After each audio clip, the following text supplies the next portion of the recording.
മറ്റൊരു വാർത്തയിലേക്ക് പോകുന്നത് പോലീസ് ഓഫീസേഴ്സ് അസോസിയേഷൻ ഇല്ലാതാക്കിയതിൽ സേനയിൽ ഒരു വിഭാഗത്തിന്റെ അതൃപ്തി. ഗ്രേഡ് SI ഉൾപ്പെടെയുള്ളവരെ താഴ്ത്തിക്കിട്ടുന്നതാണ് പുനഃസംഘടന എന്നാണ് ഇപ്പോൾ ആരോപണം. നേരത്തെ ഓഫീസേഴ്സ് അസോസിയേഷനിൽ ഉൾപ്പെട്ടിരുന്ന വലിയൊരു വിഭാഗം ഉദ്യോഗസ്ഥർ ആണ് പോലീസ് അസോസിയേഷനിലേക്ക് മാറ്റപ്പെട്ടിട്ടുള്ളത്. ഇത് പോലീസ് സ്റ്റേഷനുകളിൽ വലിയ വേർതിരിവിന് കാരണമാകുന്നു എന്നും വിലയിരുത്തപ്പെടുന്നുണ്ട്. എന്നാൽ സീനിയർ ഓഫീസേഴ്സ് അസോസിയേഷനിൽ തീരെ അംഗബലം ഇല്ലാത്ത സാഹചര്യത്തിൽ ആണ് സീനിയർ ഓഫീസർ അസോസിയേഷനുകൾ ഒറ്റ സംവിധാനം ആക്കിയത് എന്നാണ് ഔദ്യോഗികമായിട്ടുള്ള വിശദീകരണം. വാർത്തയുടെ വിശദാംശങ്ങളുമായി VV വിനോദാണ് ചേരുന്നത്. വിനോദ്, 3 അസോസിയേഷനുകൾ എന്ന നിർദ്ദേശമായിരുന്നു ആഭ്യന്തര വകുപ്പിന് മുന്നിൽ ഉണ്ടായിരുന്നത്. പക്ഷേ 2 അസോസിയേഷനുകൾ എന്ന ഒരു തീരുമാനത്തിലേക്ക് ആഭ്യന്തര വകുപ്പ് എത്തി.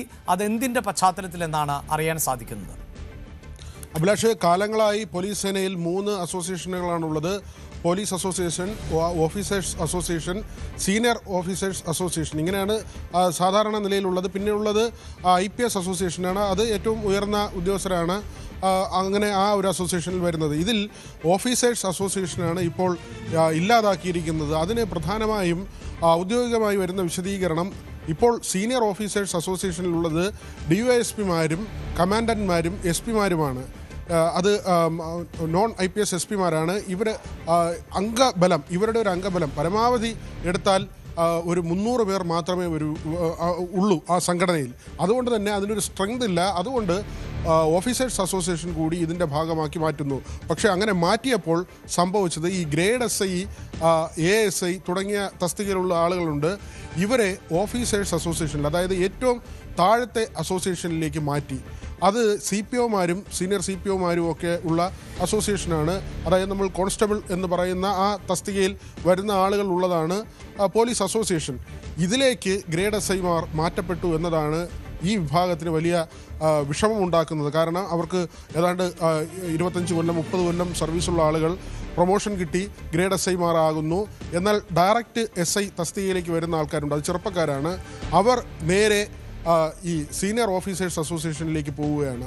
ഓഫീസേഴ്സ് അസോസിയേഷൻ ഇല്ലാത്തതുകൊണ്ട് അവർ നേരെ സീനിയർ ഓഫീസേഴ്സ് അസോസിയേഷനിലേക്ക് പോവുകയും SP വരെയുള്ള റാങ്കിലുള്ളവർ ഒരുമിച്ച് ആ ഒരു സംഘടനയ്ക്കകത്ത് വരികയും ചെയ്യുന്നു. അതായത് ഡയറക്റ്റ് SI മുതൽ SP വരെ ഉള്ള ആൾക്കാർ ഒരു സംവിധാനത്തിനകത്ത് വരുന്നു. എന്നാൽ ഇതേ SIമാർ അല്ലെങ്കിൽ സീനിയോറിറ്റി വഴി, ദീർഘകാലത്തെ പ്രവൃത്തി പരിചയം വഴി അങ്ങനെ ASI ആയി, ഗ്രേഡ് SI ആയി അങ്ങനെയൊക്കെ വരുന്ന ആളുകൾ താഴേക്ക് തഴയപ്പെട്ടു എന്നതാണ് ഇവരുടെ ഏറ്റവും വലിയ വിഷമം. മാത്രമല്ല, സ്റ്റേഷനിൽ ചില വേർതിരിവുകൾ ഉണ്ടാക്കും എന്ന പരാതി കൂടി ഇക്കൂട്ടർ പറയുന്നുണ്ട്. കാരണം ഡയറക്റ്റ് SIമാരായി വരുന്നത് ചെറുപ്പക്കാരായിരിക്കും, തങ്ങൾ ദീർഘകാലം സർവീസിൽ ഉള്ള ആളുകളാണ്. എന്നാൽ സ്റ്റേഷനിൽ ഈ അസോസിയേഷൻ വഴിയുള്ള കാര്യങ്ങൾ വരുമ്പോൾ SIമാർ മുകളിലാവുകയും ASIമാരും ഗ്രേഡ് SIമാരും ഈ പോലീസ് അസോസിയേഷൻ്റെ ഭാഗമായി താഴേക്കിടയിലെ ഉദ്യോഗസ്ഥരായി മാറിപ്പോകും എന്നൊരു പരിഭവമാണ് അവർ പറയുന്നത്. പക്ഷേ ഔദ്യോഗിക വിശദീകരണം വരുന്നുണ്ട്. ഇങ്ങനെ ഗ്രേഡ് SIമാരും ASIമാരും ഒക്കെ ആയി മാറുന്ന ആളുകൾ, അവർ സാധാരണ നിലയിൽ അവർ എങ്ങനെയാണോ ജോയിൻ ചെയ്യുന്നത്, അത് CPOമാരായി ജോയിൻ ചെയ്യുന്ന ആൾക്കാരാണ്. അവരുടെ സാലറിയും മറ്റ് ഘടനകളും എല്ലാം തന്നെ ഈ CPO അടിസ്ഥാനമാക്കി മുകളിലേക്ക് വരുന്നതാണ്. അതുകൊണ്ട് ഡയറക്റ്റ് SIമാരുമായി ഇവരെ താരതമ്യം ചെയ്യേണ്ടതില്ല എന്നതാണ് ഒരു വിശദീകരണം. മറ്റൊന്ന്, നേരത്തെ തന്നെ ഈ 2 വർഷത്തിൽ കൂടുതൽ ഭാരവാഹികളായി മത്സരിക്കരുത് എന്ന് DGPയുടെ സർക്കുലർ ഉണ്ടായിരുന്നു.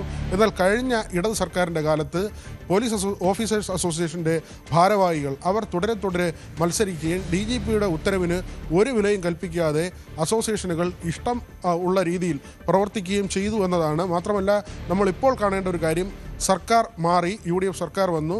സ്വാഭാവികമായും പോലീസ് അസോസിയേഷനുകൾ പിടിക്കുക എന്ന വലിയൊരു വെല്ലുവിളി ഈ ഇപ്പോൾ വന്ന ഭരണത്തിൻ്റെ ഭാഗമായുണ്ട്. പോലീസിൽ നേരിട്ട് രാഷ്ട്രീയം പാടില്ല, പ്രത്യക്ഷമായി രാഷ്ട്രീയം പാടില്ല എന്നൊക്കെ നമ്മൾ പറയുമ്പോഴും ഇപ്പോഴത്തെ സാഹചര്യം അങ്ങനെയല്ല. വളരെ പ്രകടമായി തന്നെ കോൺഗ്രസും കമ്മ്യൂണിസ്റ്റും എന്നൊക്കെ പറഞ്ഞ്, BJP എന്നൊക്കെ പറഞ്ഞ് പോലീസുകാർ സംഘടന രൂപീകരിക്കുകയും ആ തരത്തിൽ തന്നെയാണ് അവരുടെ പ്രവർത്തനം മുന്നോട്ട് പോവുകയും ചെയ്യുന്നത്. ഈ സർക്കാർ അധികാരത്തിൽ വന്ന ശേഷം കാസർഗോഡും കോട്ടയത്തുമൊക്കെ എയർ ക്യാമ്പുകളിലും SP ഓഫീസിലും ഒക്കെ തന്നെ ഉമ്മൻചാണ്ടി അനുസ്മരണത്തിന് അദ്ദേഹത്തിൻ്റെ ചിത്രം വയ്ക്കുകയും അവിടെ പുഷ്പാർച്ചന നടത്തുകയും, നേരത്തെ UDF അധികാരത്തിൽ വന്നപ്പോൾ UDF അനുകൂലികളായ പോലീസുകാർ കേക്ക് മുറിക്കുകയും എല്ലാം ചെയ്തിരുന്നു. അങ്ങനെ ഇതിനകത്തുള്ള സംഘടനയിലെ രാഷ്ട്രീയ തർക്കം കൂടി ഇപ്പോഴത്തെ ഈ പുനഃസംഘടനയ്ക്ക് കാരണമായി എന്ന വിവരം കൂടി പുറത്തു വരുന്നുണ്ട്. അഭിലാഷ്. വാർത്തയുടെ വിശദാംശങ്ങളാണ് വി വിനോദ് നൽകിയത്. നേരത്തെ പ്രവർത്തിച്ചിരുന്ന 3 സംഘടന ആ നിലയിൽ തന്നെ തുടരണം എന്ന റിപ്പോർട്ട് തന്നെയായിരുന്നു നൽകിയത്. എങ്കിലും വലിയ അഴിച്ചുപണി നടത്തുന്നു എന്നതാണ് ഇപ്പോൾ മനസ്സിലാക്കുന്നത്. അങ്ങനെ 2 സംഘടന എന്ന നിലയിലേക്ക് ഇപ്പോൾ എത്തിയിരിക്കുന്നു.